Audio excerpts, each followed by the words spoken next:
어느 여름밤 대학생인 민수는 오랜만에 고향 친구들과 함께 캠핑을 가기로 했다. 친구들은 모두 각자의 바쁜 일상에서 벗어나 자연 속에서 재충전할 기대에 부풀어 있었다. 그들은 어렸을 적 자주 놀러갔던 산속 깊은 곳의 작은 호숫가로 향했다. 그곳은 지금은 거의 사람들이 찾지 않는 외딴 곳이었지만 그들은 그 점이 더 매력적이라 생각했다. 도착한 후 그들은 텐트를 치고 불을 피우며 즐겁게 하루를 보냈다. 밤이 되자 모두 모닥불 주변에 둘러앉아 이런저런 이야기를 나누다가 자연스레 특유의 공포 이야기를 주제로 삼게 되었다. 그 중에서도 가장 이야기에 능한 준성이 자리를 잡고 입을 열었다. 어렸을 적 바로 이 호숫가에서 전해 내려오는 얘긴데 말이야. 준성은 한껏 음산한 목소리로 이야기를 시작했다. 이곳에 물빛인 전설이 있어. 이 호수는 사실 아주 오래전부터 기묘한 사건들이 많이 일어났던 곳이지. 옛날 어떤 여인이 이 호수에 몸을 던져 스스로 목숨을 끊었다고 해. 그 이유는 사랑에 실패해서라고도 하고 하며 마을에서 억울한 누명을 쓰고 도망쳤다고도 하지. 그런데 그녀가 죽고 나서부터 호숫가에서는 이상한 일들이 일어나기 시작했어. 친구들은 모두 이야기에 집중했다. 어두운 밤 가끔씩 부는 산바람이 그들의 등을 스치며 더욱 분위기를 살리고 있었다. 사람들은 어느 날 밤마다 호숫가에 나타나는 하얀 여인의 형상을 보았다고 해. 그녀는 물 위에 떠 있는 것처럼 보였고 긴 머리카락이 물결처럼 흐르며 아무 말 없이 누군가를 찾는 듯한 눈빛을 하고 있었다고 해. 그리고 그 눈빛을 마주치면 절대로 살아서 돌아오지 못한다는 거지. 순간 주위는 정적에 휩싸였다. 누가 먼저랄 것도 없이 주변을 두리번거리기 시작했다. 잘 들어봐. 만약 내가 그 여인을 본다면 절대 눈을 마주치지 마. 그리고 절대 이름을 불리게 하지 마. 그게 마지막이 될 테니까. 준성의 마지막 말에 친구들은 괜히 오싹해져서 서로의 얼굴을 쳐다봤다. 그렇게 이야기가 끝나고 다들 농담 반 진담 반으로 긴장을 풀려고 애썼다. 하지만 한편으로는 이 조용한 호숫가가 조금씩 무섭게 느껴지기 시작했다. 시간이 지나면서 모두들 지쳐서 하나둘씩 텐트로 들어가 잠을 청했다. 하지만 민수는 쉽게 잠이 오지 않았다. 자꾸만 준성의 이야기가 머릿속을 맴돌았다. 머리를 흔들며 그냥 잊으려 했지만 그때 갑자기 이상한 소리가 들려왔다. 찰칵 찰칵. 분명 물이 찰랑거리는 소리였다. 민수는 혹시나 동물 때문일 거라며 스스로를 안심시키려 했지만 점점 소리는 더 가까워지는 것만 같았다. 그는 조심스럽게 텐트 문을 열고 밖을 내다보았다. 밝은 달빛 아래에 호수 가장자리에는 정말로 하얀 옷을 입은 여성의 형상이 보였다. 그녀는 천천히 물가로 걸어가더니 민수의 방향으로 고개를 돌렸다. 순간 민수와 그녀의 눈이 마주쳤다. 그의 심장은 철렁 내려앉았다. 본능적으로 민수는 몸을 숙이며 그녀의 눈에서 자신의 시선을 뺐다. 긴장이 풀리지 않던 그 순간 민수는 그녀가 아주 가느다란 목소리로 속삭이는 것을 들었다. 너의 이름이 뭐니? 그는 정신이 아득해지며 순간적으로 뭐라 대답해야 하는지 알 수 없었다. 그저 본능적으로 안 돼. 라는 소리만이 마음속을 울렸다. 친구들의 말을 떠올리며 민수는 힘을 다해 침착하려 했다. 그리고 가능한 빠르게 텐트로 돌아가 조용히 기다렸다. 소리는 점차 사라졌고 마치 아무 일도 없었던 듯 주변은 다시 고요해졌다. 다음 날 아침 그는 환한 모습으로 친구들에게 어젯밤 일을 털어놓았다. 친구들은 처음에는 믿지 않다가 그가 너무도 진지한 얼굴로 이야기를 계속하자 조금씩 겁에 질렸다. 결국 그들은 더 이상의 사건이 벌어지기 전에 서둘러 짐을 싸고 그곳을 떠났다. 몇 년이 지난 지금도 민수는 그 밤을 잊지 못했다. 그 형상이 실제였는지 그의 피곤한 상상이었는지는 알 수 없지만 그는 절대로 다시는 그 호숫가에 가지 않았다. 그리고 절대 그곳의 이야기를 쉽게 얘기하지 않는다. 매년 여름이 다가올 때마다 그 밤의 차가운 눈빛이 다시 떠오르곤 한다. 이 이야기는 전설로 남아 그 호숫가에는 그 뒤로도 지금까지 누군가가 목격한 이야기가 계속 전해지고 있다고 한다. 호수는 여전히 고요하고 아름답지만 그곳에 어떤 비밀이 잠들어 있는지 아는 사람은 없었다. 두 번째 이야기. 인터넷에서는 다양한 공포 이야기가 많이 떠도는데 여기서는 그런 이야기의 한 가지 예를 긴 버전으로 소개하려고 해. 이 이야기는 실제 사건을 바탕으로 한 것은 아니고 상상력을 동원한 창작 이야기라는 점을 기억해줘. 어느 작은 도시 외곽에 위치한 낡은 기숙사에서 시작되는 이야기야. 이 기숙사는 한때 인근 대학교의 학생들로 북적이던 곳이었지만 학교가 새 기숙사를 지으면서 서서히 비워졌다. 현재는 학교에서 벌어지는 여러 행사에 참가하기 위해 임시로 방문하는 학생들이 종종 묵는 정도로 사용되고 있었다. 기숙사 관리인은 김씨라는 중년의 남성이었다. 그는 다른 일을 병행하면서 틈틈이 기숙사의 유지보수를 담당했다. 어느 날 학교로부터 한 달 동안 기숙사를 사용할 일 없으니 특별히 관리에 신경 쓰지 않아도 괜찮다는 연락을 받았다. 김씨는 오랜만에 긴 휴가를 즐길 생각에 기뻐했다. 하지만 이상한 일은 그날 밤부터 시작되었다.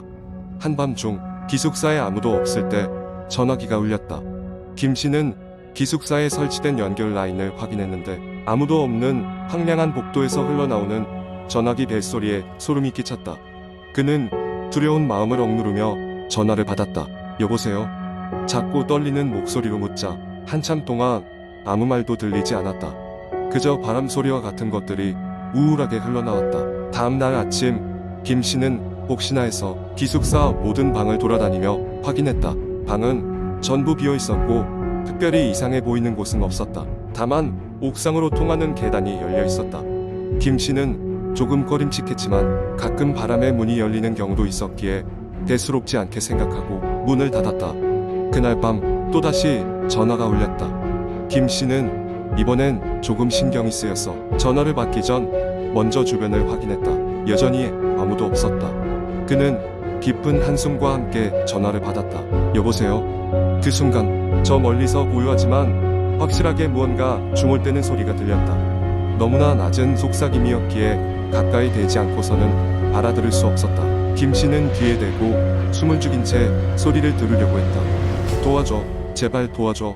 그 순간 김씨는 등골이 서늘해지는 것을 느꼈다. 싸늘한 기운이 온몸을 감쌌고 공포감이 그의 마음을 짓눌렀다. 그는 황급히 전화를 끊었고 집으로 도망치듯 돌아갔다. 하지만 그날 밤 꿈에서 기숙사의 복도에 서 있는 한 젊은 여성이 자꾸만 떠올랐고 그녀는 그를 절박한 눈빛으로 바라보며 입술을 움직였다. 알아듣지 못할 소리였지만 그녀의 표정은 절박하고 두려움에 가득 차 있었다. 김씨는 더 이상 이 상황을 무시할 수 없었다. 학교에 연락해 이 기묘한 전화를 보고했고 학교 측에서는 그에게 며칠간 기숙사에 머무르며 상황을 직접 확인해달라고 부탁했다. 그렇게 다시 기숙사에 머무르게 된 김씨는 첫날 밤 잠을 이루지 못한 채 휴대폰을 손에 쥐고 복도의 움직임을 감시했다. 새벽 2시쯤 전화가 울렸다. 김씨는 망설임 끝에 전화를 받았다. 이번에도 여자의 목소리가 속삭였다. 옥상으로. 그는 결국 기숙사의 옥상으로 향하기로 결심했다. 두려운 마음을 억누르며 노후된 계단을 천천히 올라갔다.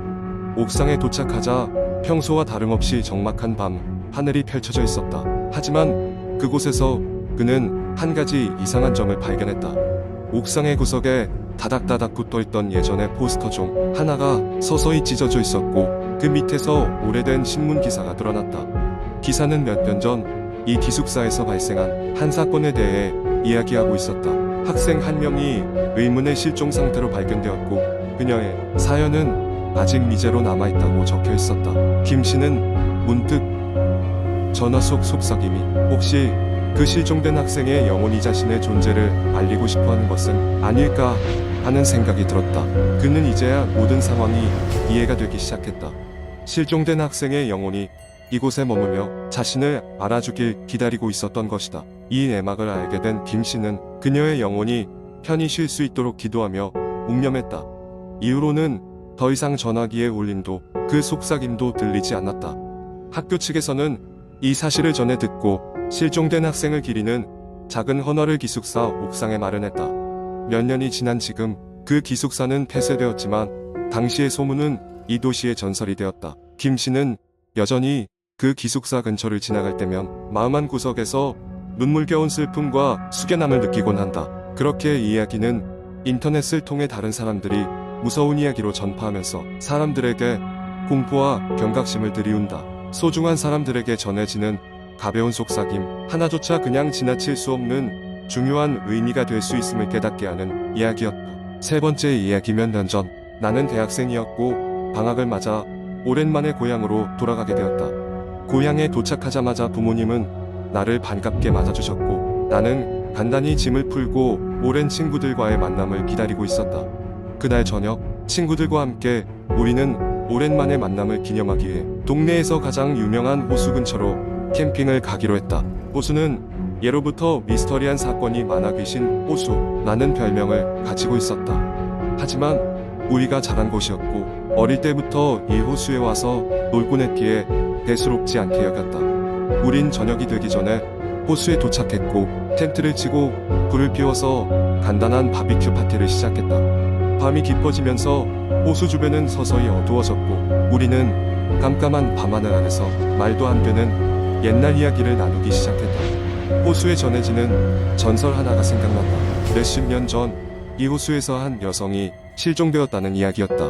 목격자도 없었고 시체조차 발견되지 않았기에 사건은 미스터리로 남았다. 동네 사람들은 그녀의 영혼이 아직 이곳을 떠나지 못했다고 믿었고 깊은 밤이면 그녀의 울음소리가 들린다고 했다. 그 이야기를 떠올린 순간 우리는 모두가 잠시 침묵했다. 그런데 그 순간이었다. 호수 저편에서 희미하게 들려오는 소리가 있었다. 처음에는 바람 소리인가 했지만 점점 가까워지면서 사람의 울부짖음처럼 들렸다. 친구들 중 한 명이 장난치는 거 아니냐며 웃어넘기려 했지만 그 소리는 점점 더 선명해졌다. 우린 모두 긴장하며 소리가 나는 쪽을 바라보았다.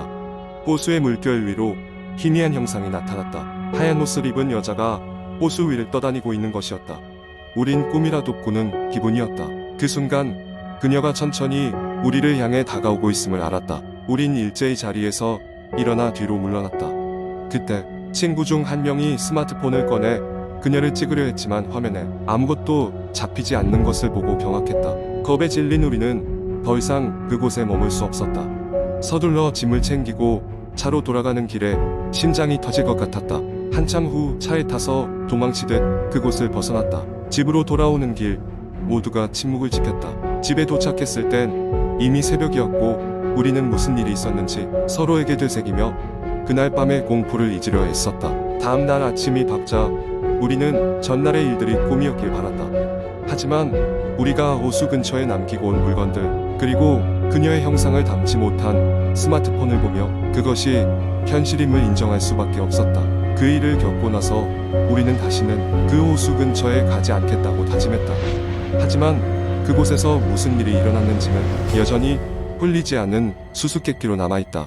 누구도 그녀의 정체를 알지 못했고 어떤 이들은 우리의 이야기를 믿지 않았지만 우리는 그날의 공포를 영원히 잊지 못할 것이다. 그 후로도 그 호수에선 종종 이상한 소리가 들린다는 소문이 돌았다. 그리고 사람들은 여전히 그곳을 귀신 호수라 부르며 밤에 가까이 가지 않길 경고받는다. 이 이야기는 혹시라도 그 호수에 갈 기회가 생기더라도 명심해야 할 작은 경고일지도 모른다. 호수에 들리는 울음소리가 들리거든 절대 다가가지 말 것. 그녀는 아직도 그곳을 떠돌고 있을 테니까.